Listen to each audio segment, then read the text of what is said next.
Hey guys, welcome back to my channel. Thank you for clicking on that button. Please don't forget to subscribe if you're not already subscribed, like and comment. Today I'm going to be starting a new series, I guess you would call it, on being a nail tech. So we're going to call this our nail chat playlist, and this particular installment of the playlist we're going to talk about the business behind being a nail tech. So I got my notebook here with all the goodies that I wrote down to give to y'all, and we're just going to go through it. I ain't going to hold you too long. So first up, let's talk about licensing. To get licensed or not to get licensed, that is the question. Well, if you ask my opinion, licensing is very important. Find a program, find a school.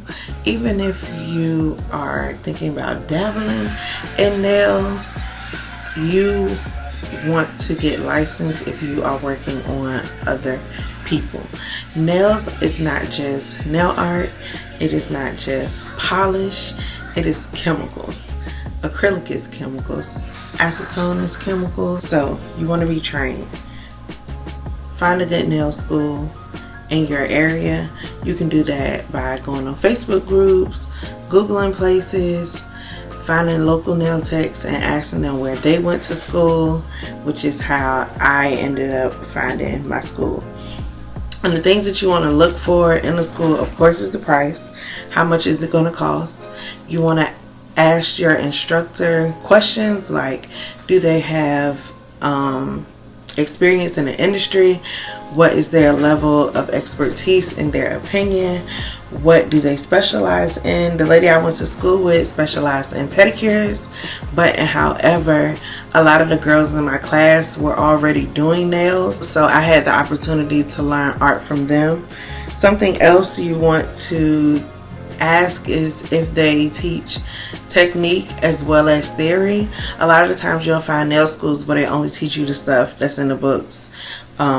Safety precautions, your chemical makeup of your product, and things like that, but they don't necessarily teach you like how to apply acrylic practically. 1 bead method, 2 bead method, 3 bead method, nail art, things of that nature. And you also want to know how well their students do on the test, because ultimately your goal is to pass the test to get your license. So do their students typically have to take the test once or twice? What are their test prep strategies for the program to help someone pass the test? So these are a couple of key things that you want to ask your instructor or other students of a school that you're looking at applying to. Once we got our license, we wanted to figure out what we want to do with our license. Do we want to be part-time? Do you want to be full-time? As a nail tech, you have a plethora of options. Full-time might involve a little bit more planning than doing it part-time. I personally suggest trying part-time first, even though that's not what I did. Well, I kind of did. Try part-time first just to get your feet wet. See how you like the pace of the industry and if it's the right fit for you. If you are considering doing nails full-time, I would highly suggest, again, start with part-time. So this is just how I did it. I got my license. I found a barbershop. I rented a corner of a barbershop for $50 a week. And I only did nails on Saturdays and Friday evenings, some Sundays. So I looked up when I found this barbershop, I had a full-time job, but he let me come in, pay him $50 a week because he knew I was a new nail tech. I really didn't have clientele at all. I probably had like 2 clients, and those were my cousins. I had a friend who would let me practice nails on her while I was in school, so I would get her to come up there on Saturdays so I can do more lengthy practices because, you know, she had a kid and we would have to spend our time, you know, around her schedule. But on Saturdays it was easy for her to come up there and for me to practice on her. So I decided to go on Facebook and look for people who were willing to allow an inexperienced nail tech to do work on their nails. I did not do nails for free even when I first started, because why? Product isn't free. So this is what I did. I went in a Facebook group. Hey y'all, my name is BK. I am a budding nail tech. I have my license. I work on Saturdays and I'm offering $20 services. So services were not free, but however, I was 100% honest with people. Here are some pictures of the work that I've done in the past. I'm looking to build a clientele and to gain more experience. I will be charging $20 for a full set or a fill-in, and I just put it out there. When I tell you, I had people hitting me up.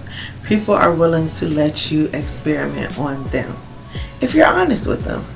So that was one of the ways I kind of like got my foot in and got practice with customers and clients. And granted, I went to a nail school that basically had tech days, she would call them, where she would have her family, her friends come to the salon or the class, and get services performed by students the same way you would at a cosmetology class. And we worked for tips, but they paid her $20.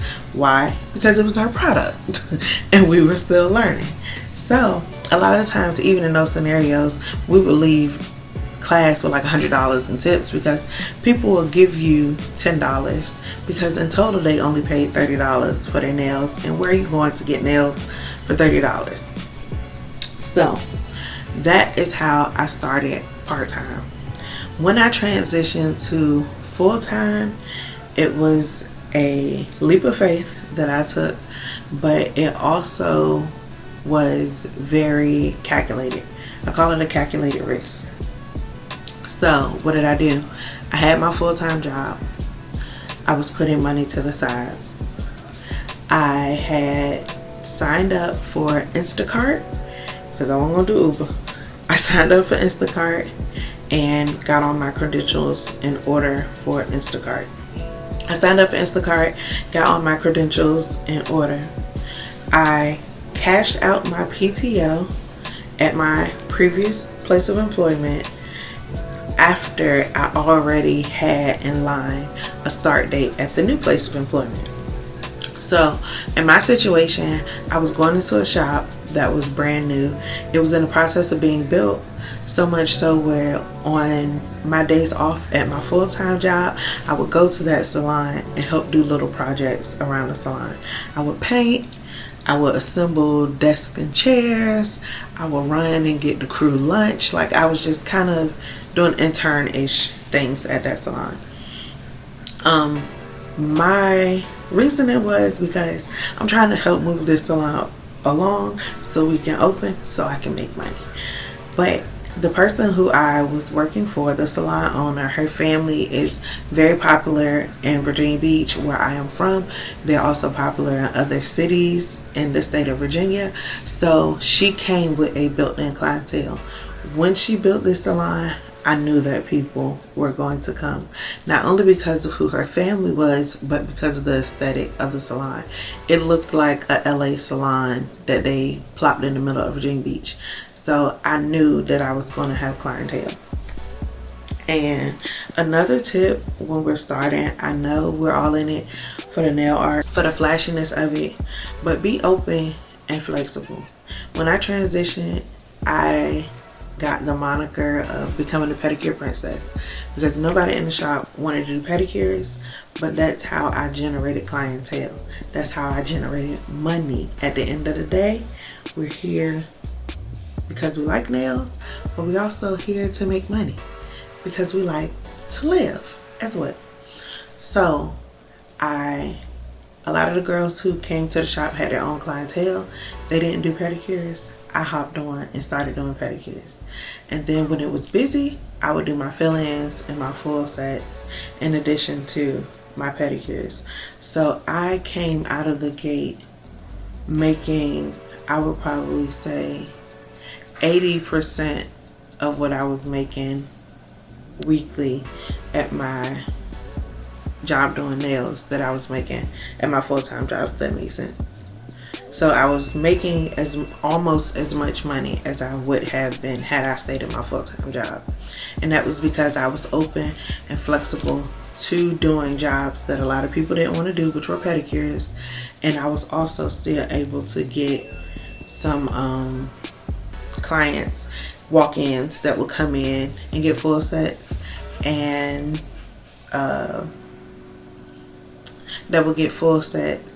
fill-ins. And I also learned how to do dip, even though I'm not a huge proponent of dip unless it's done in a certain way. I learned how to do dip, and that was, quick money for me as well. So in conjunction to figuring out if you want to be full-time or part-time, you also are probably thinking, do I want to be independent or do I want to work in a shop? When you are just beginning, I would highly recommend you working in a shop. Shop life is not the easiest, but it does teach you a lot of things that you can take with you so that when you do branch out to become independent, you'll be good. Like I said, highly recommend shops for beginners. You're going to have built-in clientele. If it's a shop that is popular or has been around for a minute, or is in a good location, or is by a high traffic area, you're going to get walk-ins. People are just going to stop in. They might come once, they might become a regular client. You never know. So shops are good for building clientele. Shops are good for sharpening your skill because you're working with other nail techs. And if you are in a particular type of environment where it's more collaborative and less competitive, you'll get tips and tricks on how to do certain things better, certain things different, and you just kind of learn a lot when you're working at a shop, especially about technique, skill, art, and all of those things. Products is another reason you may want to work in a shop. Products are expensive. And once you use something, most of the time it's going to be disposable, and it's going to be something that you can't use again. Once your bottle of polish run out, you just gotta buy a new bottle of polish. Like, you need that to work. And if you don't have a source of income, spending money on product is going to be a detriment to your growth. So that's another reason you want to start in shops. You're going to get clients, you're going to get products, you're going to learn from other nail techs. You're also going to learn how this industry works. If you are coming from an outside job like I was doing property management. I had worked in restaurants and pretty much worked in restaurants and was doing property management before. Customer service wasn't an issue, but it was understanding customer service in the context of the beauty industry. And it's a different beast, because most of the times when you're dealing with people, you're dealing with them going to special occasions, or certain people have an aesthetic or a look that they are maintaining and upkeeping, or are just it's a habit that they have. People just don't get their nails done a lot of times unless they've been getting their nails done, if that makes sense. So working in a shop will definitely help you transition from any other industry to the beauty industry and allow you to know what you need in order to be successful in this area. Pros about being an independent nail tech are that you get to control your client. For me, that's the number one thing. I don't have to adhere to a certain way of doing things because I'm my own boss. However, with that said, all of the responsibility falls on you. If you aren't marketing and you don't have clients, that falls on you. If you run out of product in the middle of a service, that falls on you.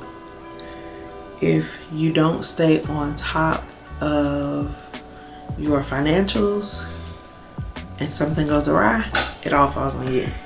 Which is why I recommend you working in a shop first, so that you can understand processes and how things are done behind the scenes, so that when it's time for you to branch off and be independent, because that's a lot of people's goals now, that you will understand the things that you need to sustain yourself.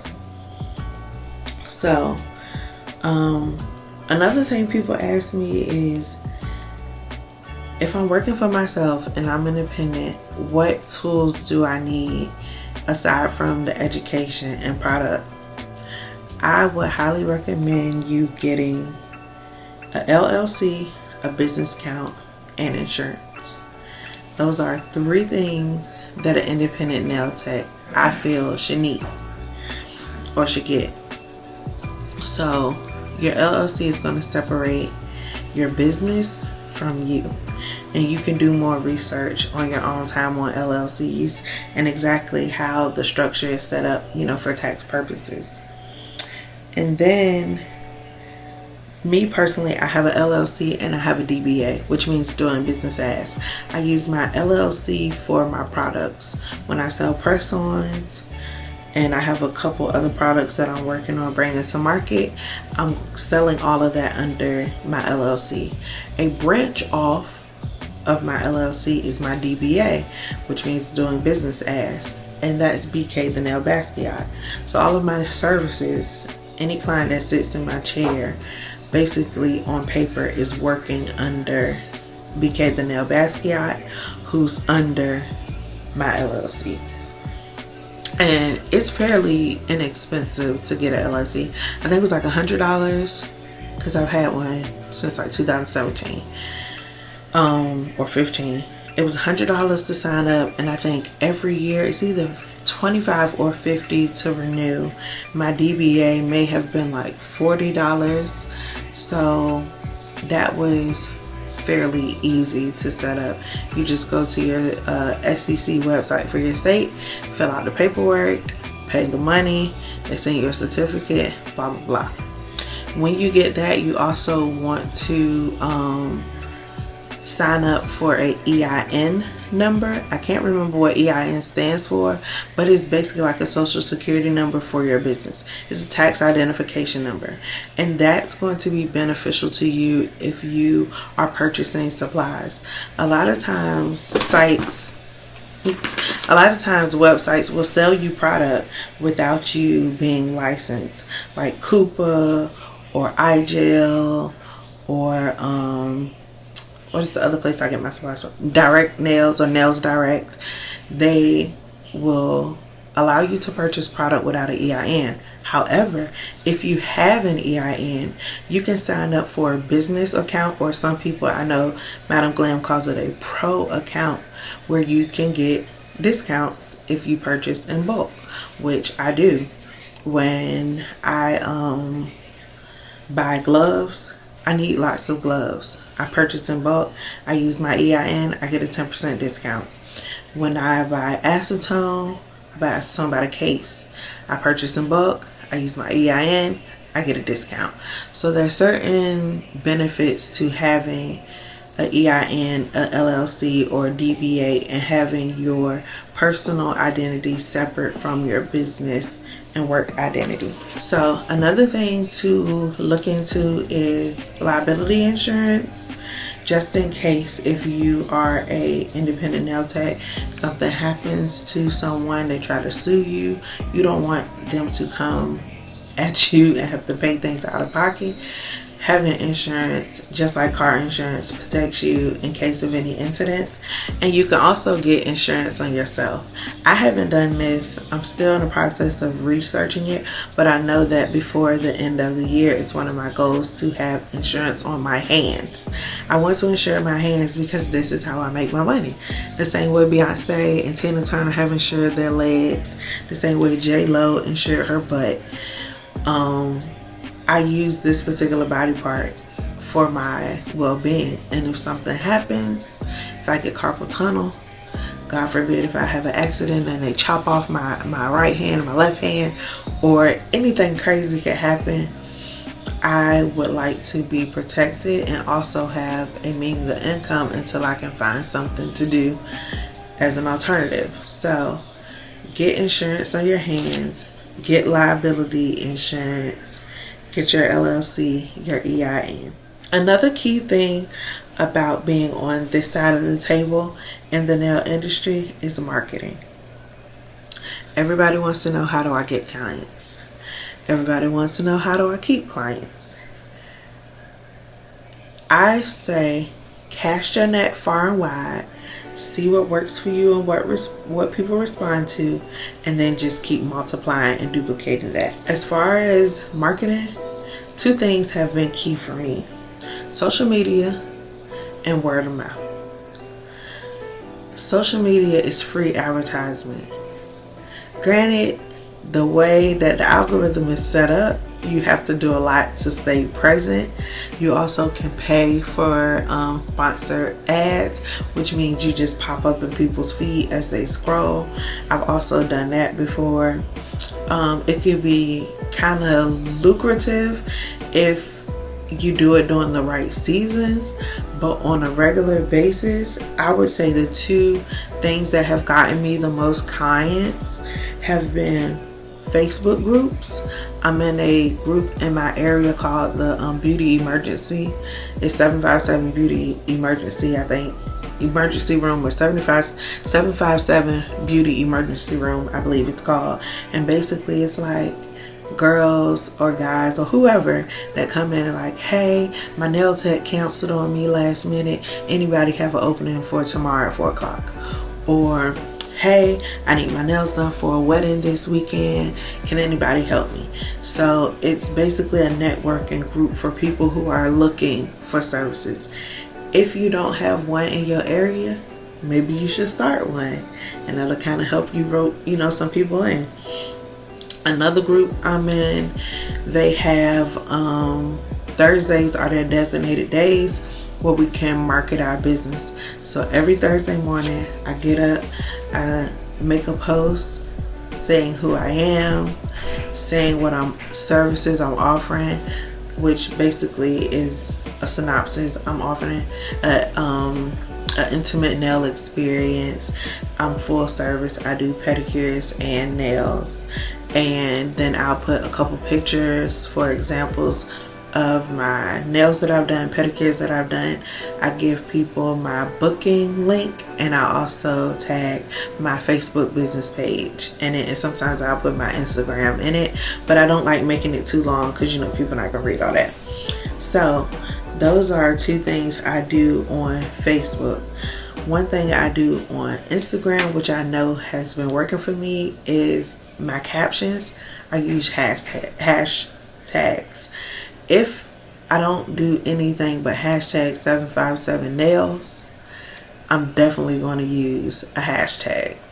So when I take a picture, I do my caption, I leave a couple spaces at the bottom, or I come back and be the first one to comment on my own picture, and I'll use hashtag my area code and the word nails, or hashtag and my area code and the words pedicure.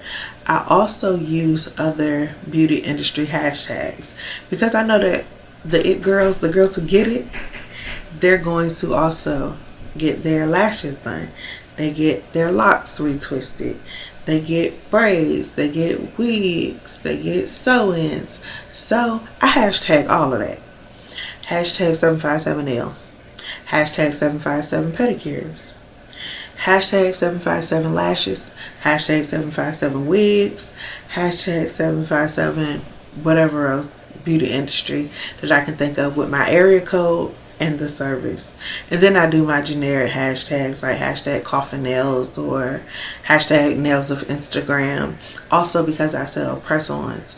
So if I pop up on people's feed, a way that you could still purchase my service if you like is to order some press-ons. Marketing is one of the biggest parts of being an independent nail tech, and if you work in a shop, because okay, say you want to be independent, you want to start doing those practices to learn how to bring clientele in or your own. And a lot of shops nowadays, people can make appointments or they can have requests when they come in. So the more you spend booked and busy, the more money you're making. Also, go to Vistaprint, design you some cute little business cards and have them send you some. They always have a code, so you can Google Vistaprint code for whatever month and year it is that you're looking and copy it and then use it after you design. It sounds old-fashioned, but it still works, because a lot of time people, the first thing they'll ask you is, you got a card? Or if you have a Instagram page or Facebook page, you can just grab their phone, type yourself in, follow yourself, and then follow them back. Major key, follow them back, because people like to engage with the people who they get services from. So if somebody follows you, follow them back. If you've never worked in the beauty industry, there's a couple different ways you could get paid being a nail tech. If you work in a shop, you can have booth rent, or you can be commission based.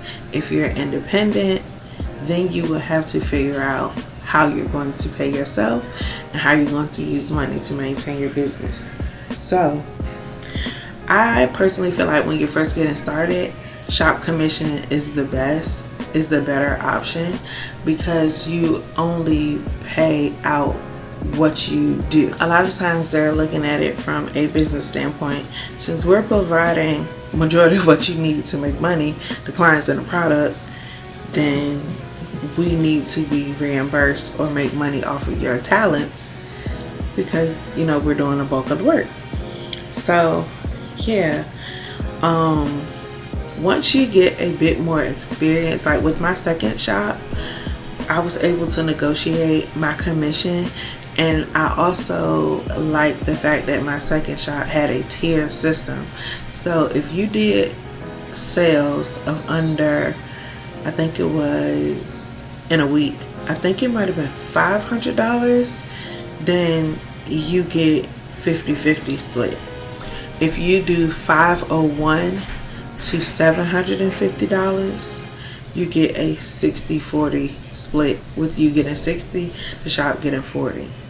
If you did 750, I think it was to 1,000, then you get a 70-30 split. It depends on how many days you work. That's easily accomplished, especially if you're doing full sets, or if you were somebody like me who was doing pedicures and nails. One client could get me, if I have 5 clients who's getting pedicures and nails, I'm already in, my second tier. So that's something to look into. Booth rent, also the same with hairstylists do, will be a set amount due at the end of the week for your space. Again, I don't recommend this for somebody who is new and just getting started, but if you already have built-in clientele when you come and you feel secure enough, then by all means, that's your choice. As a indie nail tech, I'm gonna just tell you how I pay myself and what I feel like would be the most reasonable. I treat myself like I'm working for myself. My salon is over here, BK the Nail Basquiat, and then you have Brittany BK, who is an employee of that in my mind. Basically, I pay myself every Monday the same as if I was working in a salon. I do a 60-40 split. with 60 going to my business, 40 going to me. Why? Same reasons. My business has to purchase acrylic, polish, pedicure liners, pumice stones, everything else I need to work. And then that 40 is what I live off. I am super duper blessed to be in a partnership with my other half, and he kind of supplements my lifestyle, but I also on my end have to just live within my means. And some weeks I'm up, some weeks I'm eating ramen. But it's gonna be good ramen. So yeah, that's basically all of my tips that I have for you today. I hope this video helps. If you have any more questions or anything else you would like to get my opinion on or my input on based off my own experiences, which is all that I have to offer, please leave it in the comment section below. Don't forget again to like, comment, and subscribe to my channel. I'm definitely trying to hit 1,000. I'm not gonna put a date on it because I'm not gonna put that much pressure on myself, but I thank you for watching. I hope something I said was able to help you on your journey to becoming a nail tech.